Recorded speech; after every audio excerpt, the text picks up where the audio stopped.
Ryan, man, it's so good to see you. You were saying before I hit record here, it hasn't been 7 years since we It talked, has, right? man. That's the So first. May, Really? That's May of crazy. no, you published our first episode together, which I think it was your eighth one, I believe, in May of 2015.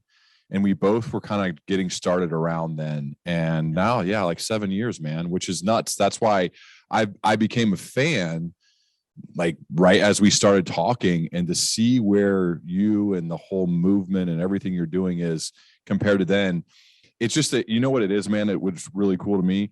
It shows like if you show up every day consistently putting in the work, like this is possible. And I think that's what's inspiring to me, because that's like what you're all about, at least from my perspective. Is this is a dude who gets smarter and is a thoughtful guy, but just puts in the work. So when people ask me about starting podcasts, you're one of the ones I point to as like, this is a great example of a person to look at his story from the beginning to where he's at now. And I still think you're probably only scratching the surface of where you're going to go. And it's a whole movement, man. So it's just, I'm so honored, and it's so cool to be with you, man. I really appreciate all the flattery and I'll certainly take it. I'll certainly take it. But I feel very much the same way about what you've done. And I've always enjoyed our conversations and to follow your progress. And you talk a lot about that, even because I know you've got the new book coming out. Is I think people overlook consistency. Yes. They think, well, this guy has something special, right? Or this person has a connection I don't, or this person's independently wealthy and so they can afford that. And for me, and I imagine you probably feel the same way, and a lot of your guests have as well. Like I personally, I can't afford the luxury of being inconsistent. Yes. Like that's It's like if there's anything I can do is just show up every day and yeah. hope and pray that things work out. Well, I think it's not a really sexy quality, right? Of when somebody Sure. says, how do I make it, whatever however you define that, or how do I get a big show like you've got, or how do I get anything like you've got? And if you tell them, well, here's maybe some of it, and that is work incredibly hard every single day, ship the same time, the same day, the same, every single week for about 4 or 5 years. And then maybe something good will happen. Maybe you'll achieve some of those things. Maybe.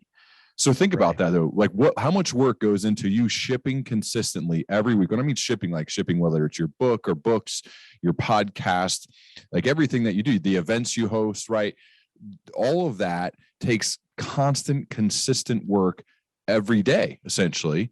And then you might be in a position that you're in. And I think that's just not a fun answer. People don't like that answer. They want something faster. They want it now. They want it to happen for them immediately. And that's just not how it works. So to me, it's like, I think you have to, what I tell them is you have to almost fall in love with the daily actions of what it takes in order to potentially get what you've got. And that's what I firmly believe in. Like, I love the actual process of doing exactly what you and I are doing right now. And if we didn't, I don't think it would work, because you probably get the same thing where like, Ryan, I'm going to get more keynote speeches, or I want to publish a book, or I want to do this. So that's why I'm starting a podcast, because it could be a good marketing tool. And I'll say, I don't think it's going to work if that's the reason you're doing it. I think it has a chance to work if your reason for doing it is because you love the thought of talking with thoughtful people, and you're willing to prepare, and you're willing to listen, and you're willing to take notes, and you're willing to do all of the work it takes to produce a good podcast. Like, if you love that part of it, that's what gives you a chance. But if you want it for like all the other stuff, I don't know. I think it's too hard for you to have something like that work, especially for guys like you and me who are not famous or don't have any, didn't go into it with anything. I think that's the part of it that people also don't love to hear. Well, the other thing too is I think you have to be okay with, to some degree, of just letting the chips fall where they may. Yeah. So many people have this direction they want to pursue, and they have this ultimate objective they want, and they put in some work, and then they see themselves or the results deviate a little bit, like, oh, maybe it's not taking me in the path I want to go. And so they throw in the towel. And one of the things I've noticed over the past 7 years, and even longer than that now, is Yeah, I have this benchmark, this objective I want to hit. But what I found is that through being consistent, that benchmark has shifted a little bit for me. And so you said, well, it may not work. What you originally set out to accomplish may not work. But if you're consistent in productive, healthy habits, Yep. something's gonna work. Like Yep. something, like it's going to be better. We just don't entirely know what it No, is. exactly. You're going to learn through the process. I think that's like a key metric to think about of any project or anything you're going to start is, even if quote unquote it doesn't work, what am I going to learn through going through it? I think that's a key question to ask and to answer. And what you said also reminds me of Bill Walsh's book. It's called The Score Takes Care of Itself. And basically champions behave like champions long before they become champions. And I think that's, again, you're kind of proof of that. Our stories of consistently showing up and shipping weekly or even more than that helps that score kind of take care of itself. But we can focus on the input of like, this is what I'm willing to do.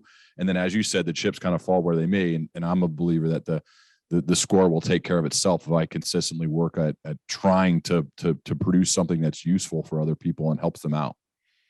What keeps people from deviating though? Because I don't think what you're saying, with all due respect, and the things I'm talking about with you right now, it's not necessarily new information, right? Like Right. everybody Right. knows, okay, I have to be consistent. I have to ship a product. I have to do it even if I don't feel like doing it. I have to be committed to the process.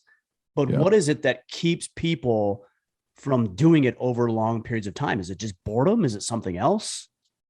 I think sometimes if you start, like, I don't know about you, but I'm sure it is a little bit motivating to see your show grow, right? You see that more and more people are getting value from it. You're improving the lives of other people, and that is a motivating factor. Like, to me, that's helpful. So if you don't see that, that could be hard, I would bet. If you're like, oh my gosh, it's not helping people, or nobody seems to really care. I think that could Do be you part of think, it. actually, hold on, Yeah. Brian, before you move on to the next one Yeah. with that, do you think people, and here's what I've identified anyways, is that sometimes people have the wrong metrics. So like they're thinking, well, I should worry about, let's just take our example. I should worry about podcast growth, and they don't see the growth that they expected. And so they throw in the towel, but really maybe they were measuring the wrong thing, or even they had an unrealistic expectation of what is even achievable. Yeah. I think you're right. There's a chance too that that I guess I'm speaking for myself, that it would bother me if it wasn't growing, because that would be like a signal in a way that it's not helping people, or the word of mouth isn't spreading, because that's how you truly know if something's good, because you honestly give a recommendation to your friend, hey, you should listen to this, you should read this, whatever it may be. So I think that's part of it. But also, you bring up something that makes me think, and that is like, why are you doing it? So I initially started doing it as a way to create my own form of a leadership PhD program. Like, I earned my MBA, and I thought about going back to school for another graduate degree, but didn't like love the MBA process, because you don't really get to pick your classes. They tell you have to take this, this, and this with these specific professors. And then you get the certificate of saying you have a master's of business administration. And I thought, well, I'm kind of glad I have the certificate. It'll probably help me in my career, especially where I was at that point. But I don't necessarily like love the thought of going through that again for another degree. So I thought, what if I could choose my own professors and speak with them directly, one-on-one, and that could become my leadership PhD. Now I won't get a certificate, I won't get a PhD, but I'll build one and create one that I think could be more beneficial for me, and maybe help other people along the way, because I'm going to learn in public. I'm going to publish these conversations. And then obviously what goes along with that is it gives you the opportunity, like as well as anybody, if you start building a platform, all of a sudden, you might be sitting next to David Goggins and getting to talk to him as one of those professors for you, as opposed to just randomly kind of cold calling people. Because if you have a podcast platform, it will attract people to want to share their message, especially if they're like promoting something. So that's another big benefit of learning in public and publishing the work, is if you are fortunate enough to build a platform that people pay attention to, then others will come to you, as opposed to only you going to them. Yeah, I mean, I even think about that with the college degree. It's got some value, no doubt. Sure. I've been an open uh, critic of having a college degree, Yeah. unless it's needed. Like, let me just throw that disclaimer: unless it's needed. If you're going down a career path that a PhD or a doctorate or whatever is required, then okay, I get it, I understand. But if you're just doing it for a piece of paper, I could spend the same amount of time, 4 years, let's say, or 6 years, however long it's going to take you, and I could build an incredibly powerful network and be light years ahead of you, not only with information, but access to opportunities, because I spent 4 to 6 years actively engaged in building out a network. So we just released I'm the curious. first podcast. Oh, yeah, go ahead. Go with your son. Yeah, your son. Go ahead. Yeah, we just released a podcast, my son and I said, what do you think is the most valuable thing of this? And I don't prompt him on this stuff. Like, I ask him questions.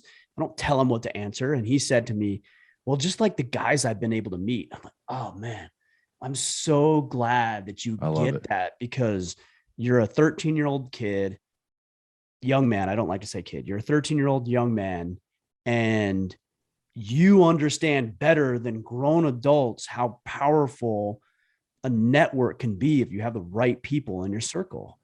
Yeah, I love what you're doing with your son. I think it's amazing to watch. Again, it's inspiring to watch as a dad, the stuff that you're doing. But the one thing I will say, the caveat to the college question is, if you so I went to college to play football. Football scholarship. So I was not a good student. I was pretty good. I did well enough, but not a great student. For me, it was about doing that. I would say that when I was 18, 19, 20, I wasn't mature enough to really know what to do. I think your son and your kids in general probably are going to be in a much better position because they have you and your wife helping them, if they decide not to go to college, to do what you should be doing. In a way, college is good, because if you're like me, where you're not necessarily mature enough to actually know what to do. So I think that's the one caveat I would put. If you actually have a plan and a strategy of what you're going to do instead of going, by all means. But if you don't, and you're like me and you're kind of immature and you need to grow up, that's the part where I think could be an issue for people.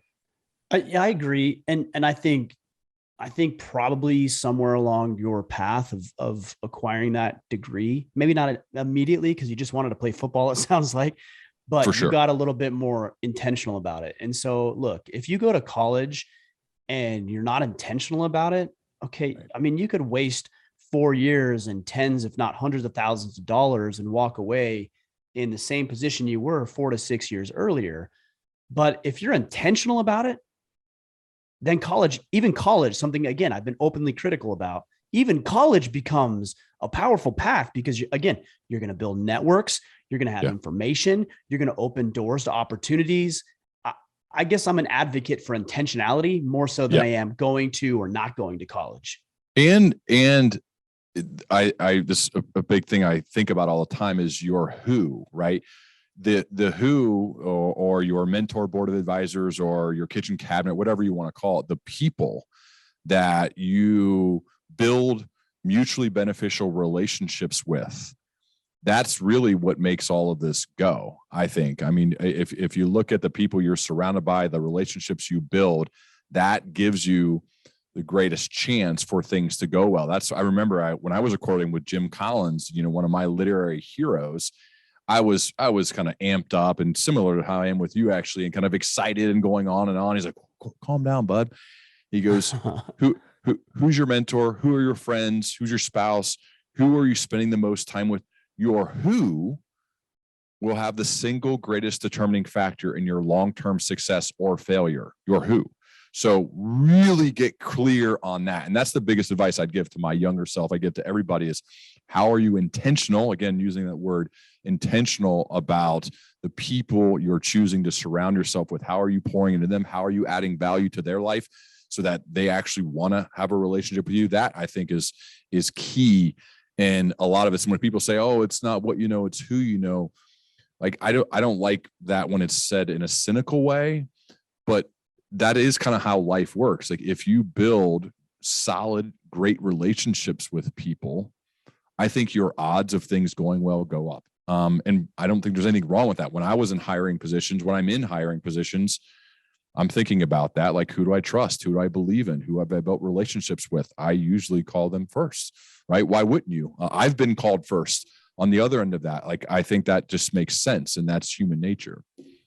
But you said I don't think there's anything wrong with that. Are there people who fault that like that? Because you're kind of Well, I alluding mean, to it that maybe there's sometimes something wrong with it. well, sometimes you hear that. Like, I think it's usually a more cynical voice where they make that comment because, for example, I got a job once. It was a big job in corporate America. I was a VP of sales. It was in charge of a lot of revenue. And there's a little criticism because the guy who hired me had been a mentor of mine for 7 years.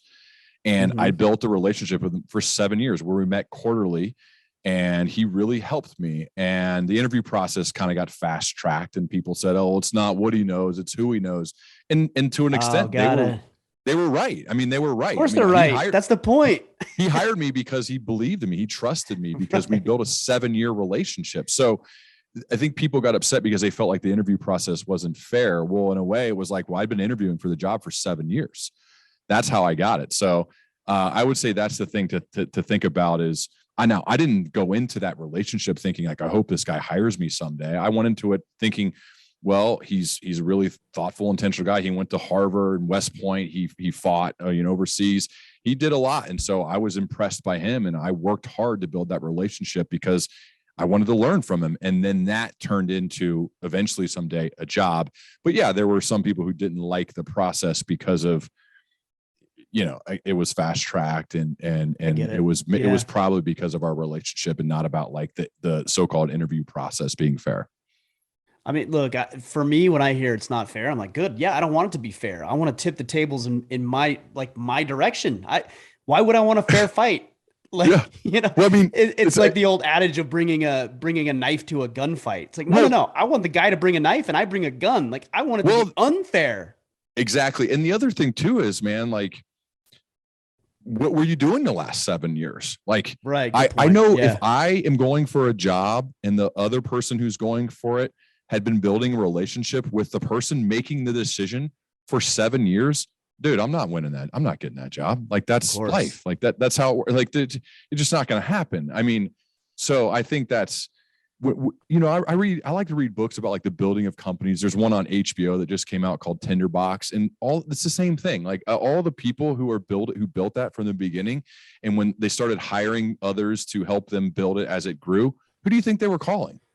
Right. They were calling people they knew. They were calling people they trust, right? They're calling people who they believed in that would be able to help them build that company. That's kind of how all companies are built. I mean, for the most part, you're going to call people that you trust, that you believe in, that can get the work done. And I think that's the critical component is as you're building relationships, are you known as a value added resource? Are you a person who makes people, places, and things better?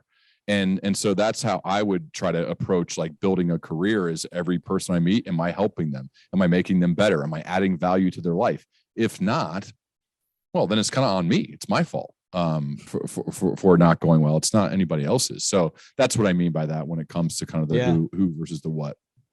I mean, that makes sense because you hear these things thrown around like privilege or nepotism. And it's like, okay, well, you can think what you want to think, but at the end of the day, I still have a job. And you don't. But I also wrote here, you wrote down, or you said it's the importance of who you know. And I think maybe just to put that on its head a little bit is not only that, but it's the importance of who you're important to. And you alluded to that already because you said, hey, when I'm interacting with people, I try to add value. I try to be a value add. I try to give and share and contribute, and they want me around. I think about the relationship that you and I have. You're valuable to me because you share insight with me, and I've read your books, and you've had me on your podcast, and I'm valuable to you because you can come here and you can promote a podcast, and we have that value exchange. And I think that's where a lot of guys get hung up, namely because they don't think they have value to add. So I want to ask you about that. When somebody thinks that, hey, I get it, Ryan, I hear what you're saying, but I don't have anything to contribute to these people. what advice do you give those individuals? So this question usually happens from someone who maybe is a little younger, and I really push them to surround themselves with mentors or people who have gone before them, people who have accomplished something that maybe they want to accomplish, and they've done it in a way that you admire, right? So somebody like that comes to me and they say, well, I don't have any value to give. I don't have anything. I promise you there's always something. And I'll give one example. There's many, but I'll give one example of this. Let's say, Ryan, I say, find a way to get in the room with this person one-on-one, or have a Zoom call, whatever it may be. And I'll usually help them with the cold email. The one word I'll say with writing cold emails, not to get too much off track, which is just be very specific in your ask. I'm sure you hate the email, hey, Ryan, love what you've built. Can I pick your brain? Right? That is not really helpful, because it's like, well, what does this guy want? Like he didn't want to literally pick my brain. Like, what does he want? It's the opposite of helpful. You're actually, look, I'm going to be really frank right here. When you send an email like that, what you're asking me to do, if somebody sends me an email like that, what they're asking me to do is to do work. Oh, so you want me to help you, and you want me to do the work by showing up, or by being prepared, or by asking you a series of questions. Sounds like a bad deal right out of the gate. What would be better if I was going to reach out to you for advice is, hey, I saw you restoring a barn, or building a boat, or was it a canoe? Canoe. Canoe, or building a canoe with your son. And I love the pictures you posted. I love what you said about that and the whole process. I would love to learn about that one specific thing. At least now, okay, like I'm going to talk about building a canoe, or I'm going to talk about restoring a barn. Like you don't have to do any work to figure things out. You could then talk about like, oh, I love this process with my son, whatever. So let's say that. So anyway, that's part of the cold email, is just be very specific in your ask, be very specific in your praise. Let's say you get the meeting with the mentor. One of the things you can do if you feel like you have nothing to add, this is a practical thing that I do and still do and push others to do. Following the meeting, you can send the handwritten note, do the thank you thing. That's great too. But send them an email. It could be a text, it could be an email, whatever, and say, Ryan, I loved our meeting. Here are a few things I learned, and kind of bullet point them out, whatever. Here are a few things I'm going to take action on because of what you told me. So I'm very grateful. So I'm showing I'm a good listener. I'm showing I'm an action-oriented person, right? A bias for action. This is how you are. And then at the end, I realize you probably are really busy, and I'm not the only person you mentor. Go ahead and click forward on this email and send it to anybody else that you mentor. So now, me as the mentee, how have I added value? One, I've documented their thoughts. As you know, as a busy guy, sometimes it's hard to document your thoughts. You're in the middle of writing a book, so you're doing that, but there are times where it's hard. You may have given this amazing advice, but you didn't really think about it because it just kind of ingrained in your mind. Now that person has documented it for you. Wow, you're grateful for that. Two, you're happy that they're going to actually take action. Hopefully their words go, but they've written it in the email. I'm going to take action. Three, as the mentee, I'm thinking about other people, right? I want to help other people. I'm making it easy. Go ahead, click forward on this email. And this is the way I've actually met other people, other mentees of a really kind of powerful person, because they've clicked forward to say, hey, I think this could help you out too. And then that person sees my email, they email me, and away we go. So this is one example. There are many, but that's one example of how someone who feels like they have no value to add, or they have no experience, or they have no knowledge base, that person can add value to a much more powerful or senior or more experienced person than them by just doing a little extra work afterwards. Because as you know, most people don't follow up. You do all this, you do some awesome stuff for them. They may say like, oh, thanks, man, that was great. But they don't really follow up. They don't take action. They don't necessarily take notes, and they certainly don't take it a step further and say, hey, go ahead. Let's try to help somebody else in the process, because I know you mentor more than just me. And I found that to be a really useful practice that people seem to like. And I save all those emails. So I have like a bunch of documentation of things that I've learned from really smart people. So I have all of that for myself as well. That comes out in many different forms, on podcasts, writing books, whatever it may be. So there's a lot of advantages and value to doing something like that, which is just one small example. Yeah, man, I can really appreciate what you're saying, because I can't tell you, how often somebody will ask for my advice or ask for input, and then you give it to them. You don't hear anything from them ever. And it's like, just a little giving back and telling me, hey, you implemented something goes such a Yep. long way. But there's another strategy that I think a lot of guys can use, and like buy people's stuff. That's a great, like, you have a couple of books.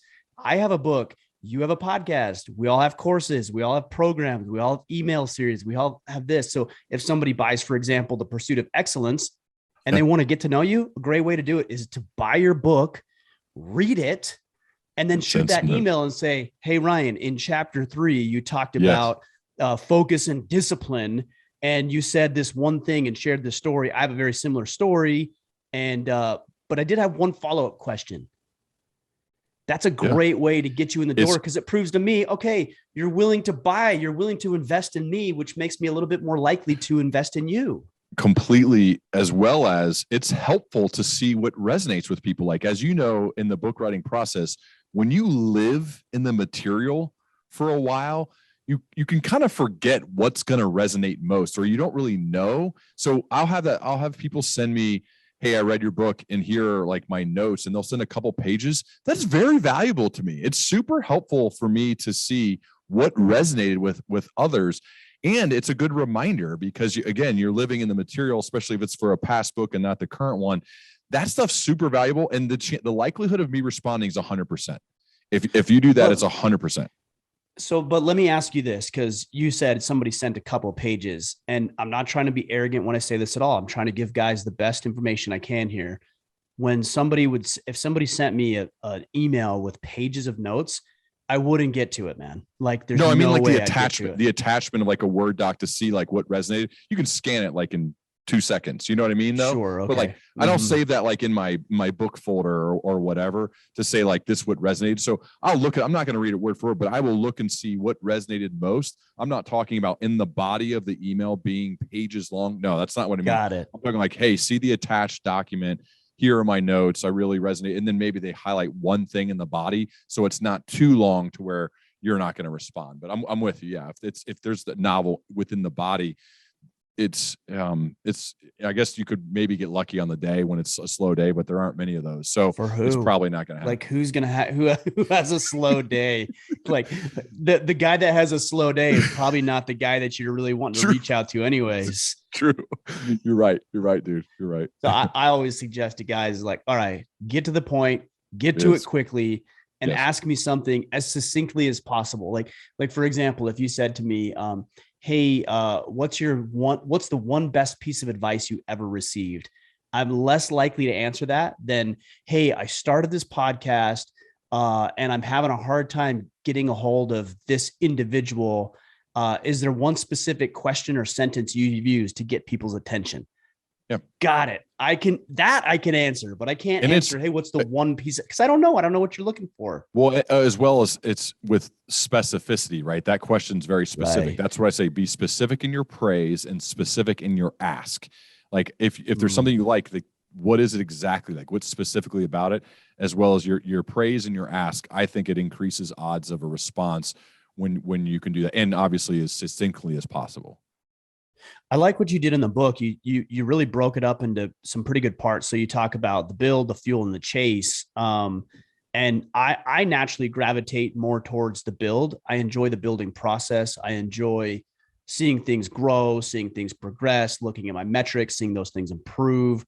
But I know a lot of guys get hung up on the fuel component of it because, and I don't entirely know what it is, but they get deflated. They run out of gas. They don't have the fortitude maybe to continue to drive on. Like, what do you suggest to somebody as they're on this journey, this progress, to continue to fuel that progress for themselves?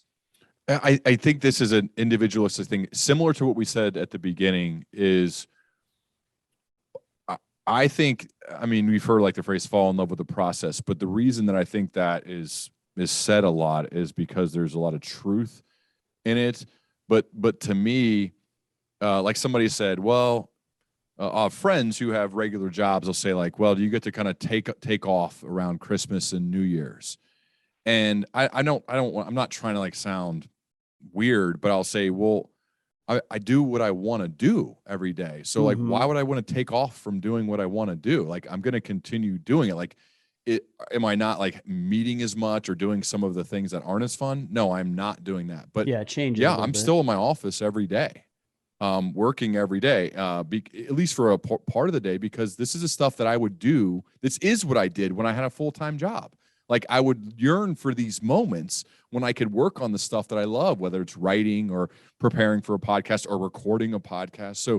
So to me, like, I think it really helps if like you think about like this is how I measure like if a kid wants to play a sport or not. When your kids have free time, what do they choose to do? Right. And to me, that's a measure of, because when I had free time as a kid, what was I doing? I was throwing a football with my brother in the backyard. I was shooting baskets. And football went on to become a huge part of my family's life. It still is. Yeah. And that's what we chose to do without anyone saying anything to us when we had free time. Now, what do I choose to do when I have free time? This. I'm preparing, I'm recording, I'm writing, I'm filming videos, whatever. This is stuff I would do if I had free time. So to me, I think the fuel is the fact that like I love the part that like not everybody really sees. I love the preparing. I love the reading of the books. I love to crafting questions. I love thinking about kind of the arc of how a conversation could go. Like that part's I love. So to me, if you again are doing whatever it is you're doing for this result you're hoping for, I just don't know. I think it's too hard. It's too hard to continue at it if you don't have a love for kind of the daily actions of what it takes to potentially get that result. So to me, that's what it's all about, is like, what do you do when you have free time? And if you're fortunate to do that for a living, that I think gives you a better chance. Like you left being a financial advisor guy, right, to do this because I assume this is what you did during your free time. This is what you wanted to do, right? I mean, is that the fuel for you? Maybe I don't know. There's a follow-up question I had for you on this one, Okay. but for me personally, I was doing a podcast with my financial planning practice and found out through that I really love podcasting, not so much the financial planning stuff. So I made those pivots over about 15 months, maybe a little longer, before I made the shift to like finally go full time with this. Might've been slightly longer, maybe a year and a half or so. So my follow-up question was, yes. So to answer your question, I found the thing I liked about it and just pursued that path more, to answer your question. Gotcha. But the question I had for a follow-up was, what's your take on the debate between, following your passion and then just being passionate or at least committed to where you currently are? Where do you find that balance? Is one better than the other? What's your thoughts on that? Because look, there's a lot of guys who are listening who are really unhappy with, or at least dissatisfied with where they are in life. But they don't know what they want to do. Like there's no calling that they have outside of what they're doing. They just know they're not happy or satisfied. Yeah. So, as Scott Galloway said on my podcast, the people who usually tell you to follow your passion are old rich dudes, who didn't necessarily follow their passion. They built a business and sold it, or they have equity in that. So I understand the advice. But I think of like the first job I ever had, I was an inside sales rep for a company called LexisNexis. So I had a cubicle. I was making 60 to 70 cold calls a day. Was that my passion? Of course not. But I actually grew to really be passionate about the work because there was stack rankings. There was unlimited, uncapped compensation. So small base salary, but huge upside. And I became passionate about my team, the people that I was surrounded by, as well as landing and being at the top of the stack ranking. So I wasn't passionate about the product or even passionate about the company, but I was passionate about achievement and improvement and growth and winning awards. Like that stuff was juice for me. And so whatever it is, I think it's more about like getting really good at whatever it is, the thing that you're doing. And that's where the passion will come in. So you like get good at it first. The cool thing, I think, for you and I, that is a little different from the guys who may be listening, who don't necessarily love their job or whatever they're doing, is we happen to work really hard to get good at whatever we were doing and get some passion for that, and then shifted into something else that was actually kind of a love of podcasting, speaking, writing, all of that. So in a way, we get to do that. I realize not everybody gets to do that. My whole thing with that is try like crazy to get really good, because if you build the habits of becoming excellent at anything, I think those habits can transfer. You can transfer those habits into something else. And so, yes, was I passionate about making 60 to 70 cold calls a day for a product that was kind of a commodity, right? It was good. It's a good company and they treated me really well and the pay was good if you did well. Not passionate at all about any of that stuff. I don't really care. But I was passionate about doing great work. I was passionate about becoming excellent at my current role. I was passionate about potentially getting promoted and getting my own team to kind of run and being able to pick my players and that type of thing. So that's where the passion came. It kind of came after the fact of getting good, not before it. Yeah. Well, I also think there's a dirty little secret I'm going to share with some of the guys here. Here's what a lot of people say. Hey, Ryan, can you just interview like ordinary guys? And I'm like, well, what do you mean by that? They're like, oh, I have a hard time relating with these people that you have on the podcast because they're at the pinnacle of their achievement. And I tell these guys, like, they're all ordinary. You, me, anybody else we're all ordinary guys. Maybe we just do something a little bit extraordinary. Maybe we do it long enough, or we excel at one particular area and we really dive into that. But to give an example, the book writing process, I don't know how you feel about it personally. I know everybody's different. I find it to be a miserable thing. Like, I don't like sitting in front of my computer and writing. Put me in front of a microphone, put me in front of a video camera. Sure. All day long. Put me in front of a word processing or word editing software. No, but you know what? None of that matters how I feel about it, because what matters is putting the content out there. And I find value in putting the content out there. And that outweighs the disdain I have for the writing process.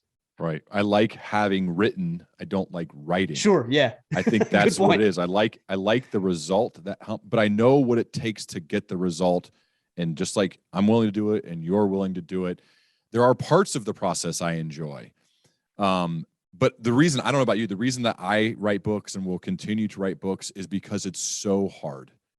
It's so hard to sit there and do that every day and be consistent and show up. And I don't know if we're sick or something's wrong with us, but that aspect of it is why it's so attractive to me, because I love the challenge, as well as I love reading books. So I love that part. And I love, in a way, like having a physical kind of documentation of what I was thinking in that moment. To me, yeah, like that's the coolest thing, is that and I look at my first book and I'm like, oh man, like there are parts of it I don't agree with.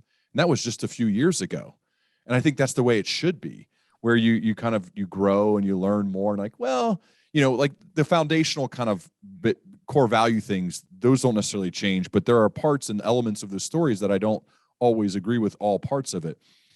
That to me though is the coolest part, is like, I want to regularly document what was going on in my life, what I was thinking at that time, what I was learning. And so that's why I like the process of the fact that it's really hard. I don't love it all the time, but I do love kind of the outcome that comes from showing up. And in a way, like, don't you like proving to yourself that you can do hard stuff? Like, you move your family. For sure. There's a level of pride that comes with it. Yeah, you move your family across the country, you build barns and boats and host people and do all these crazy things that if 2015, what would you think of yourself? I'm curious, man. What would you think of yourself if in 2015 we're like, hey, dude, in like 6-7 years, you're going to have hosted thousands of people. You're going to move across the country. You're going to have the big house and all the stuff that you've created. What would you think? Would you have said like, nah, there's no way, or yeah, I'm going to keep at it, and I think that's realistic? Look, let me say this first and foremost. You make me sound way cooler than I actually am. Like, I don't build barns. Yeah, we're putting together a canoe. Like, let's be real here, guys. Like, I've seen it, dude. I'm watching you do a lot more. I don't build anything. Like, I try to build a business. You're building all this stuff. I'm amazed by it. And maybe because out of like, dude, I don't know how you do that stuff. Look, here's what I would say is, I don't know that this was the path. If you asked me 5-6 years earlier, I don't know if this was the path I thought I'd be on, but I'm not surprised. Like in that, I'm not surprised I'm successful. And that a lot of people are going to hear that and think, well, that's really arrogant. Maybe it is. Dude, But I I love had a that track though. record of winning. Like Yeah. I was doing well in my financial planning practice. I had failed a lot with my relationship and built that to be more intimate and connected with my wife. And so, yeah, maybe I wasn't on this path, but I think the lesson here is you don't have to prove yourself to be the best in order to go down that path. Like we got a lot of other opportunities and past successes that we can draw upon and say, well, look, I was a success here. So like I can see, you said it earlier, I can see how that would be translatable. So at the risk of sounding arrogant, I'm not surprised things are going well. I just wouldn't have imagined it would be on this path.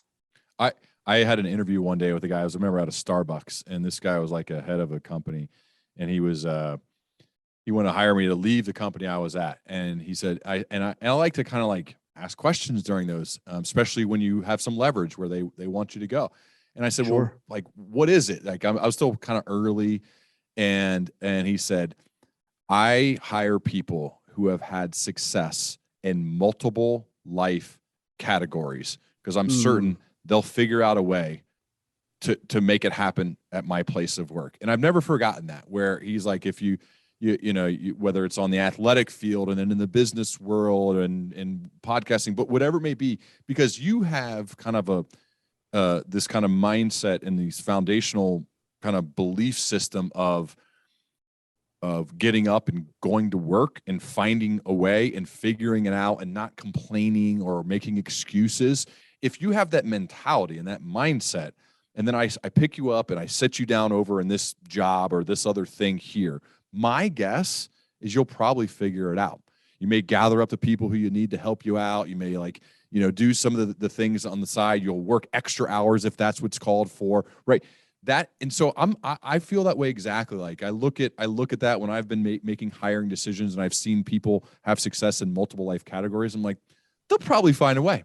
They'll of probably course find a they way. And I will. think when you say like I'm not surprised, like that's your belief in yourself. I love that, man. I think that's awesome. I don't think it's arrogant. I think it's realistic. I think it's being honest with yourself, and it's also being authentic, being willing to say it because it's probably in your head. And if it's in your head and you hold back, then it's not fully kind of being you. And I don't. I'd rather like you be your full authentic self. I think we all want that. Well, and I think that there's a natural tendency to dismiss and downplay that and maybe not even vocalize it because Yeah. we're not so consumed. Well, we're not as consumed, I should say, with being excellent ourselves as much as we are making sure that other people are comfortable with our level of success. Yeah. So maybe we don't shine as brightly, or we don't work as hard, or we don't talk about the successes that we have as much as we have a desire to, maybe because we're worried about how it may make somebody who's underperforming feel. But I don't feel like that at all. Like if what I say about my own level of success makes you uncomfortable, good. Like I actually want you to be uncomfortable. Maybe you'll actually do something about your life and you have everything at your disposal to be able to do it. So I maybe all you needed was somebody to tell the truth about the fact that you can be successful and you Yeah. don't have to settle for mediocrity. One of the questions I had for you, I was thinking about this because this is something I really am not good at and struggle with. I don't, and maybe you can point to a time in your career or in this kind of building of order of man that you could say like you really kind of turned it on. I think you are fearless when it comes to having a point of view and being okay with the fact that people are going to dislike you, and disagree with you and maybe leave because you're like, this is what I believe in. Because that to me is hard. Like I struggle with this, and I feel like you have figured this out where you're like, I'm going to say what I believe. Some people are going to leave. They're going to cut out of whether it's Iron Council or the Facebook group or whatever it may be. But this is what I believe, and I'm going to stand for something. And I think I struggle with that still. I'm curious, was there like a moment or a point where you just said, "Hey, you know what, dude, I'm just doing, I'm going here. I'm not trying to kind of like sit on the fence or like get everybody to like me. Like I'm not." And I think most people do that, and I struggle with this. So I agree. when was that moment? Like how did you get over that? Because I think that's really hard. I don't know, man. I don't know if there was. Well, you said it seemed to be fearless, and that's certain. That's not the case. I know that's not the case. Mhm. Like every time I You make mean a post or share, you're scared of you're oh, dude, fearful of that stuff? all the time. I wish I could say I Really? wasn't. Yeah, I wish I could Hmm. say I wasn't. But when I put a book out or a podcast or make a post on social media, I'm like, man, people aren't going to like this. Like that's actually something that crosses my mind. But here's what I will say is that the importance of serving the people who could be served by what I would share outweighs the fear that I have that somebody may not like it. And and to me, I'm so convicted in this work, just like I know you're convicted in your work, that like I can have fear, but I can't let it dictate it, Yeah. because that means that there's going to be a dad who's not going to be as good of a father, or there's going to be a husband who's not going to be as engaged with his wife, or there's going to be a business owner who doesn't know how to serve his employees and clients, or there's going to be a community leader who doesn't know how to step up within the walls of his neighborhood and his community and cities. And so all that requires is for me to get over myself, because fear is selfish. Man, I'm gonna take that bet all day long. I love to hear that. What do your friends think of you now who were friends with you before all of this got going? You're flipping this podcast around. Now you're I can't, becoming a I'm just host, and curious, I'm dude, gonna. because I feel like we've been on very similar It's paths. fine. I'm just saying it's And funny. well, we've talked. You're one of the few guys who I've talked to from the beginning of this, where we kept in touch, messaging and Yeah, all that stuff. for sure. We've both recorded with each other. So like, that's not, because I think about this too, for like my friends who are from before this, like sometimes it's a little weird. Like it's different. Like some people it's not at all. And others it's like weird. It's just changed a little bit. Like how about for you? I think everybody. Maybe I'm delusional. Everybody that I know is supportive. So, Yeah. so maybe, and I think they appreciate the growth. But look, I don't ever hide it either. Like I know I was a dumbass. I know I was full of shit. I know that I was fat and overweight and out of shape. And I know I was a loser. And I know I wasn't good to my wife and my kid. Like I know all that. Like I never ran away from that. I share that every day. I tell these guys all the time. And so Yeah. when guys, a buddy might bring up, jokingly about my past, I'm like, yeah, you remember that time I passed out drunk and couldn't remember the night before? Yeah, like I'm not trying to hide from that. That was Right. But me you've like transformed though. Like you've transformed in for a way. sure. And Right. aren't we supposed to? You hear guys who will say things like, "Well, Ryan, you've really changed." Yeah, Yeah. yeah, absolutely. Because if you Yeah. haven't over 10 years, like, what are you doing with your life? I agree, man. And that's why I think like sometimes a measure of growth is that like you just kind of grow apart from certain people who do not Yeah, want to be true. on that path, or who, God forbid, maybe are kind of even going the other way and letting things go and being what you just said you used to be. They're like that now. And that happens every once in a while, but in a way it's like a signal. It's a marker. It's a reminder that growth is just different. Not everybody loves. I just had Stan Johnson on, a coach of Loyola Marymount in LA. Great dude, and that's what he said. He was talking a lot about the fact of the growth sometimes scares people. Growth is different for everyone, and at times you kind of grow apart from those who are just not on that path. And I Yeah. think that's what I meant by that question. That there are some relationships where you may have known him for a really long time. And I don't think it means like you're not a loyal person. I just think it means sometimes you just grow to different places. And I've felt that a little bit over the past few years. So do you have a hard time then letting go of things in the past, whether it's friendships or behaviors and relationships? Has that been a I challenge guess for you? I just think about it. I think, and like, this is why when someone says the value of loyalty, I'm always curious, like what that means for people, because I sometimes think, am I not loyal? Since we've been friends for a really long time, but we're clearly on different growth paths right now, and we have been for the last few years, does that make me not a loyal person? And I ask myself that, and I'm wondering, I'm like, maybe I'm not. To you know what I mean? Like, I'm curious, what do you think about that for someone who you've known for a really long time, but you're clearly not headed in the same direction? Does that make you not a loyal person to them? Well, I think most people are waiting for other people to do things. So here's a great example.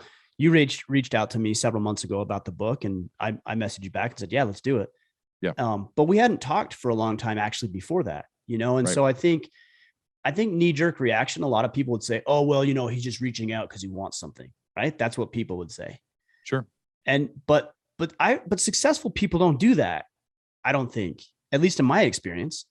Like, I didn't judge you for that. I was like, oh yeah, he's got a book, he wants to promote it. That's awesome. Yep. And we haven't talked because I'm busy and he's busy. And if I felt like I wanted to talk with him or needed to talk, why is it his responsibility to reach out to me? Like, why wouldn't I reach out to him? Yeah.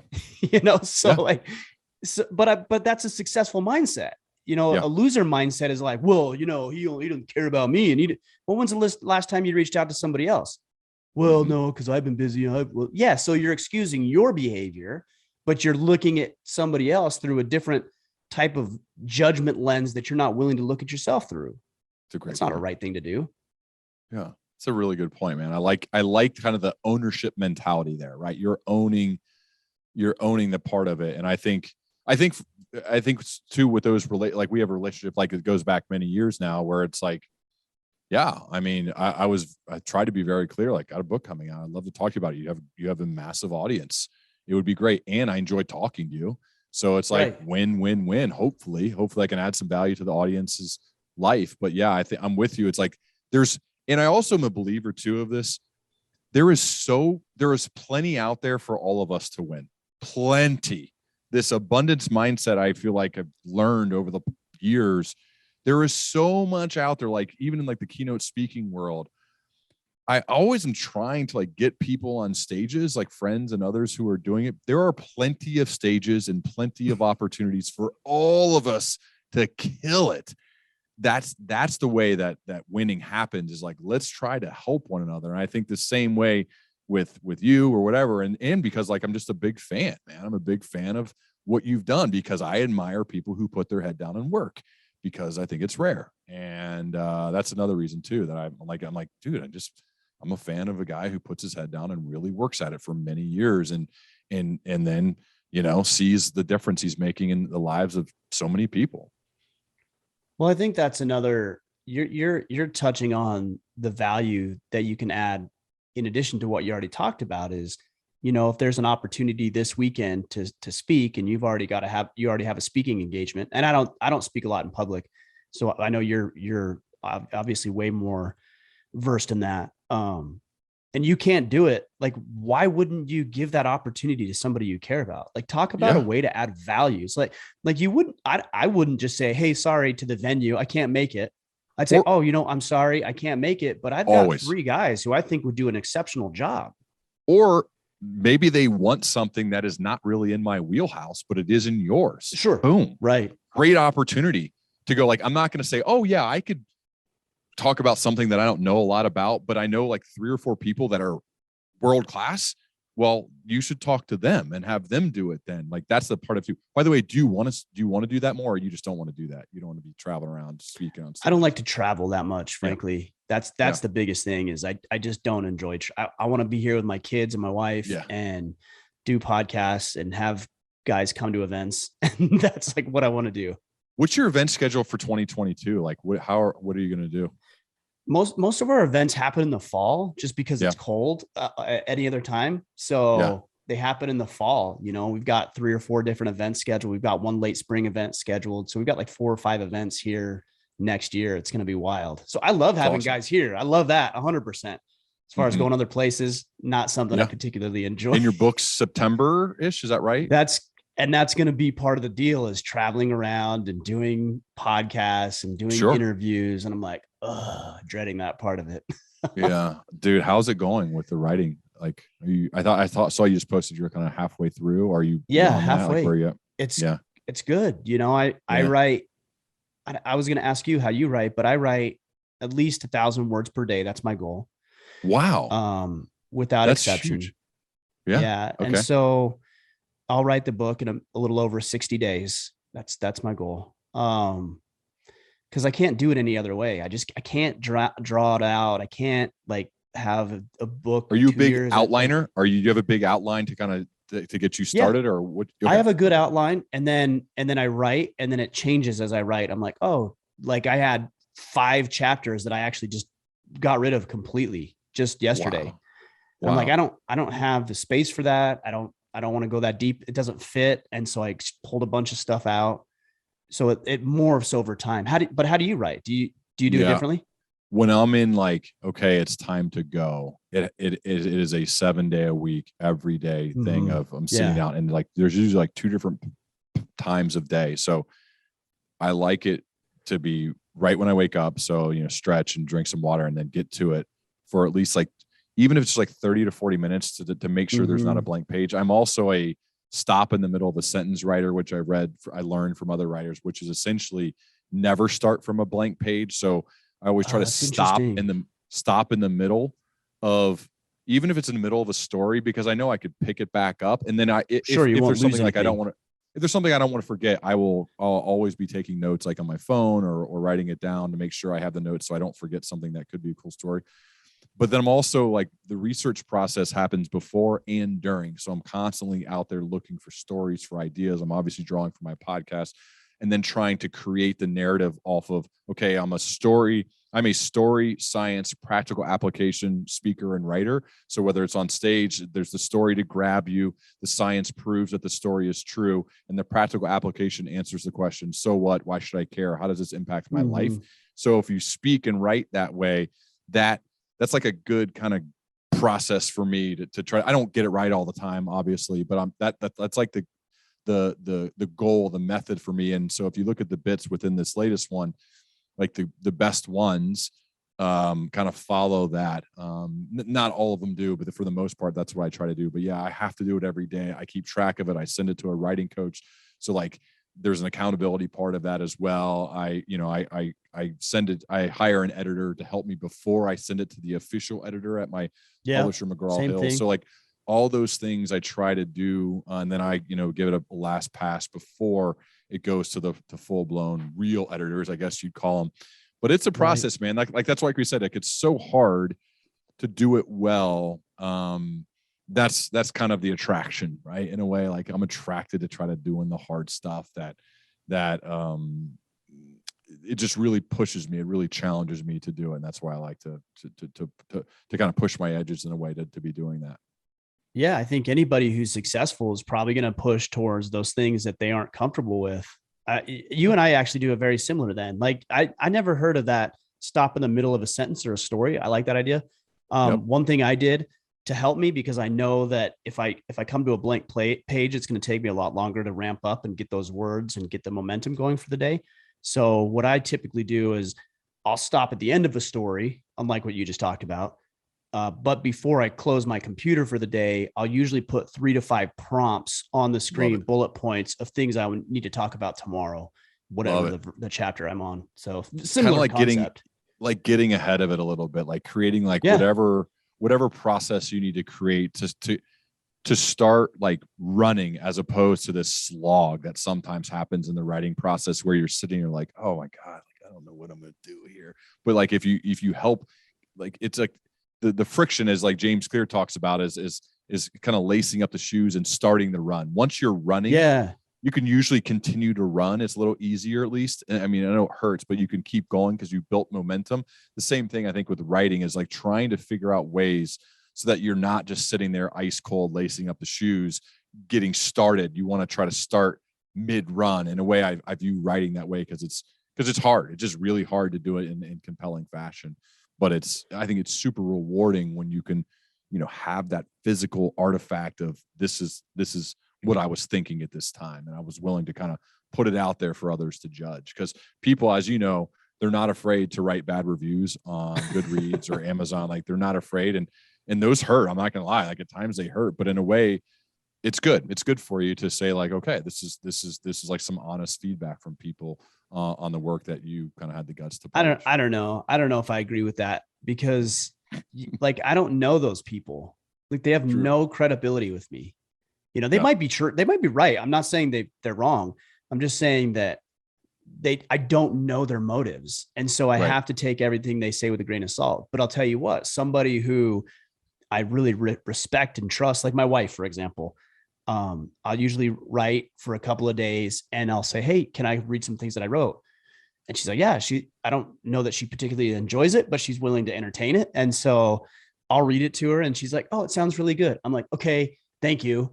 Now can I have the real Yeah. feedback? And then she says, I like this, I don't like this, that story didn't make sense, or I don't really understand what you were saying or what point you were trying to make. But I know her motive because her interests and my interests are aligned. And so I Yeah. know intimately what her motive is. And therefore I can take constructive criticism, fully embrace Yeah. that because I know that she's coming from the right place. But I don't know that about somebody who leaves a review on Amazon. That's a good point. I think that's it's better to really, when I think about like feedback, like I really value it from those who I know Of are course. aligned with me, right? I know they want the same thing that I want. Or at least they Um, care about you. right, right. They care enough, because I think feedback's hard, and I try to be that for my friends too, the ones that I really admire and respect. If it's happened recently, a friend of mine was like, he's making this video series for LinkedIn, and I was like, well, do I be nice or do I tell him the truth? And I think I owe it to him, because I care about him. I need to tell him the truth, right? And it may sting a little bit, but how to get, because that's what I would want, and that's what I owe him as a friend of mine who I really care about, and I want things to go well for him. So I had to give him the kind of the criticism. He took it great, but I think at times we're a little hesitant to do that. And I thought about it for a second, and I thought, well, no, like I want the real feedback. I don't want the nice feedback. And so I like your mindset there. It's something I could probably get better at too, of not reading the one where they write something negative and you're like, oh man, I want all the reviews to be good, but in reality, like It's not gonna happen. it's not going to happen. It just doesn't work that way. Well, I think you use the right word too, is nice. Everybody's Yeah, so focused on being nice. And nice yeah, to me is you want people to feel good. You don't want to hurt anybody's feelings. You want the world to just operate beautifully and everybody to be in this, euphoric state. That doesn't help anybody. That hmm, doesn't make anybody better. And so I think there's a better word, and it's kind. yes, Kind is, if you're asking me, for example, for constructive criticism or feedback, I can be kind and still be truthful. yeah, Like I can soften the blow. I can deliver it in a way that's effective, that I know is going to land and resonate with you. I don't need to be an asshole about it. So I yeah, can be kind, but still, because in the long run, what's more kind? You lying to somebody and letting them flop on their face, or you telling them the truth because you care about them, and then them making some pivots and they succeed because you were kind enough to tell them the truth and you weren't so wrapped up in being nice and being overly concerned with people's feelings. And that's a big problem with modern culture today. well, it's actually really selfish. It would have been selfish of Yes, me not to tell him the truth, because I was putting my needs ahead of his. I was agreed. more worried about him liking me than I was about actually helping him.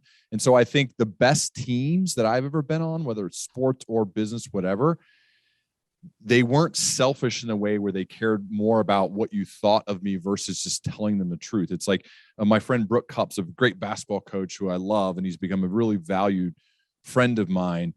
And that's his basketball team won a state championship last year, and that's a big motto in their program: is it's selfish of me not to hold you to our standards as a teammate. And I think then the score for him has taken care of itself. And that's the way I would view it. It is selfish. It's a selfish act not to do it in a kind way, for sure. But if you have a standard, and they're not living up to that, or they go against your values, or they ask you for feedback on a book or a video or whatever, and you don't tell them the truth when you know the truth could help them and would help them, that's a selfish act. And that's not, I don't think that's a way to behave. Well said. I mean, there's also ways to cater your message in a way that will land. You've got 5 kids. I've got 4 kids.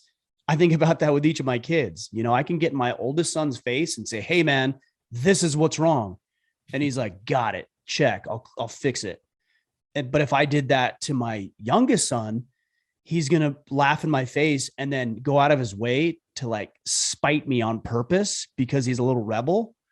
And so I need to approach him and his personality different. Uh, So the way I give feedback, the way that I offer discipline, the way that I offer structure as a father, although I'm trying to get them all to a similar place, I'm mature enough to cater that based on what the person needs from me.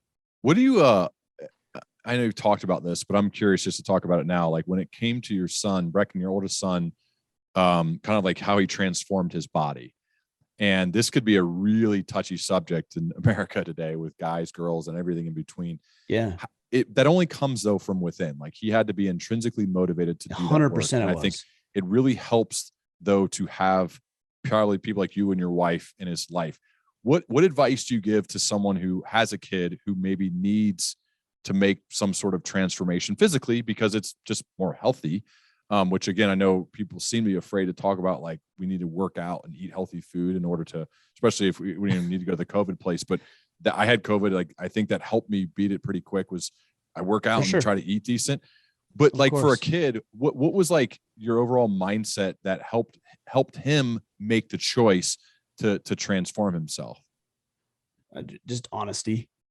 That's it. Like, what do you mean? Like, Well, so he came to us one day and he said, Dad, I'm not feeling good about my weight. Like I feel fat. And I didn't say, oh no, you're okay and you're special the way you are. And don't worry about that.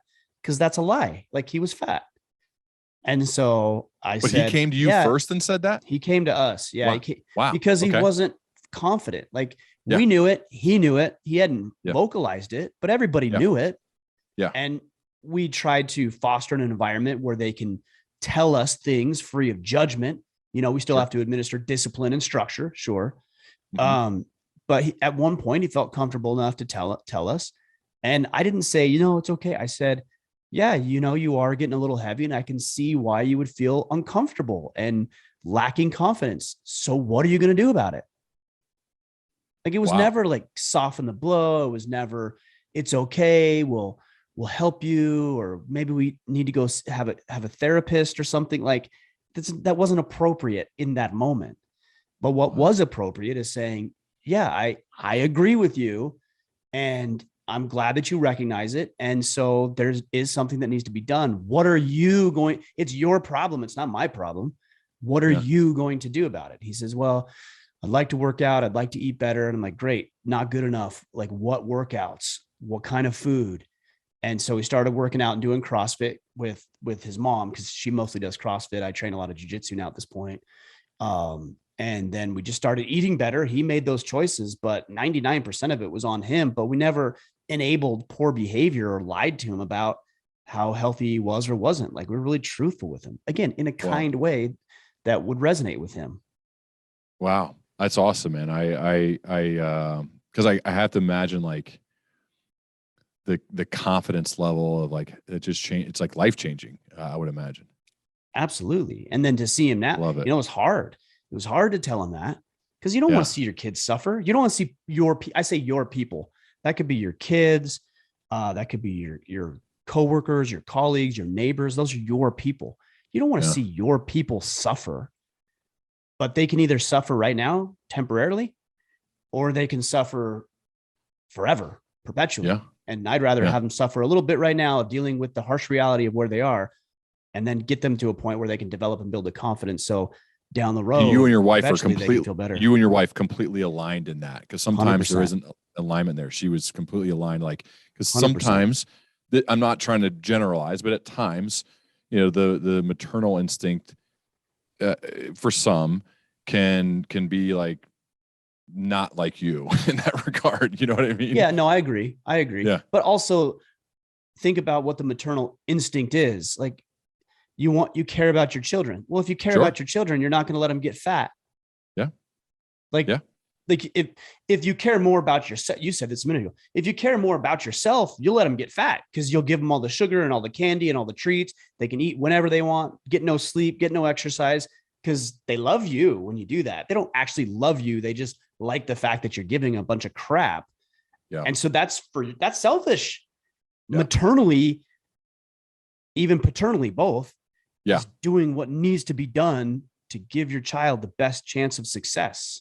Well, and also you're thinking long term, which is really Yes, hard. of It's the course. harder thing. It's just like whatever the hard things we're talking about. It's the harder thing that your son will greatly appreciate and love you, even if, let's say, other people, their kids don't like you in the short term, or they're upset with you in the short term because you're whatever it is you may be doing. I think that's the part about parenting that is you have to be mindful of all the time. And I definitely mess it up and struggle with it of thinking longer term of my job. I know you talk about this, is to put you on a path so that you have no need for me.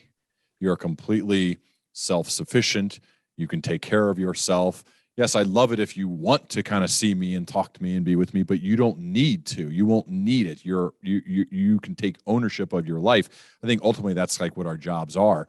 Easier said than done, but you have to think more longer term to create kind of habits and behaviors and rituals and routines that put your kids on the path to doing that versus getting them to like you and love you in like the short term because of the sugar highs of literal sugar or other things that are more like short term fun.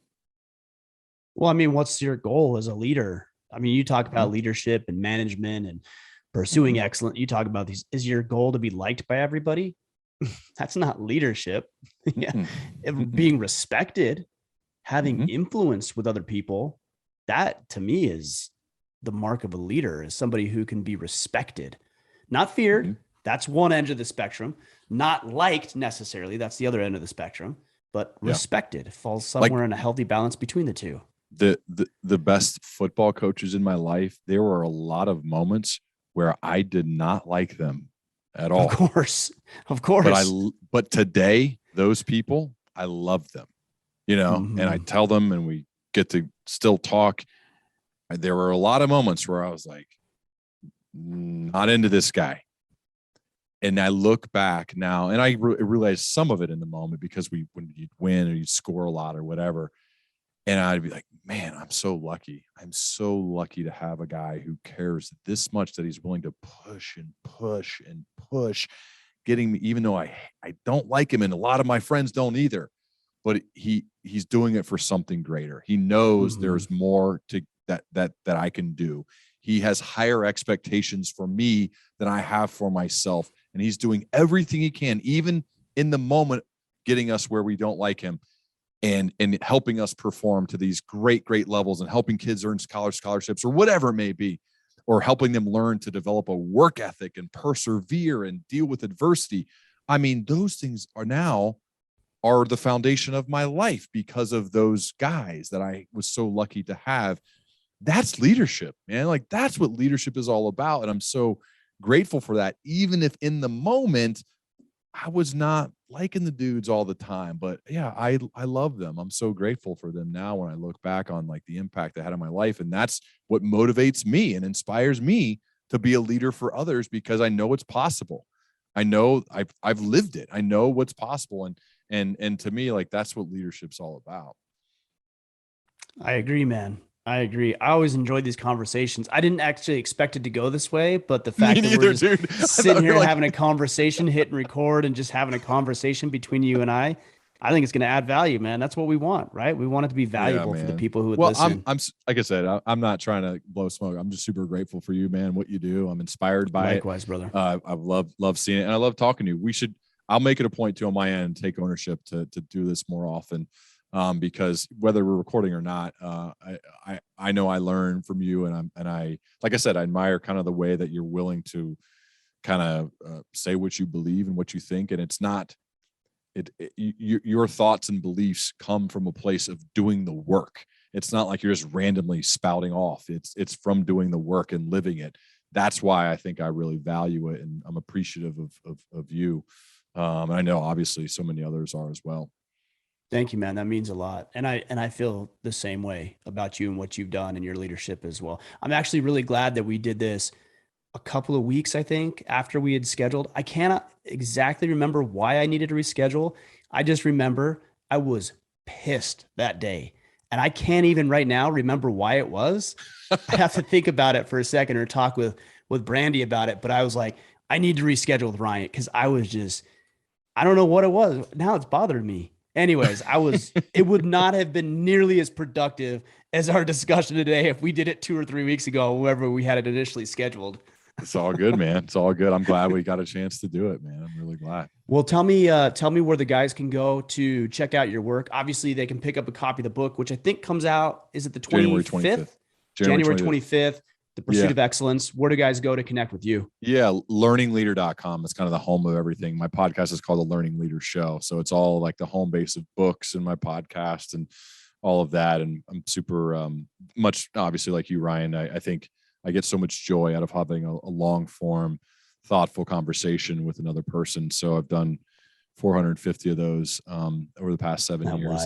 And that's, yeah, it is. It's pretty crazy, but it's like, it's my favorite thing to do. Like when I have free time, what I want to be doing is preparing or recording a podcast. And I don't know, man. I don't, as people say, like, do you get tired of it or do you ever want to stop? And I actually feel the opposite. Like I want to do more. I definitely want to at minimum continue doing it because I just love the process of trying to get better at it.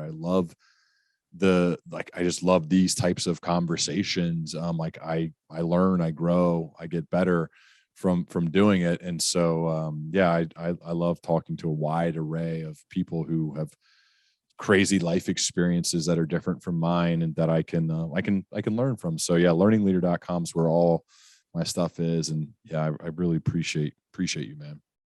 Yeah, right on, man. We're gonna sync it all up so the guys know where to go. But yeah, let's make sure it's not 7 years or whatever before we do another podcast. Obviously, we're gonna talk in the meantime, but I don't want it to be that long, man.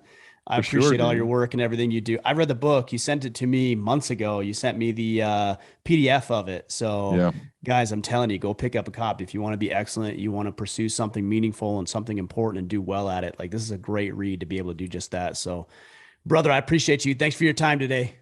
Thanks, man. I appreciate it.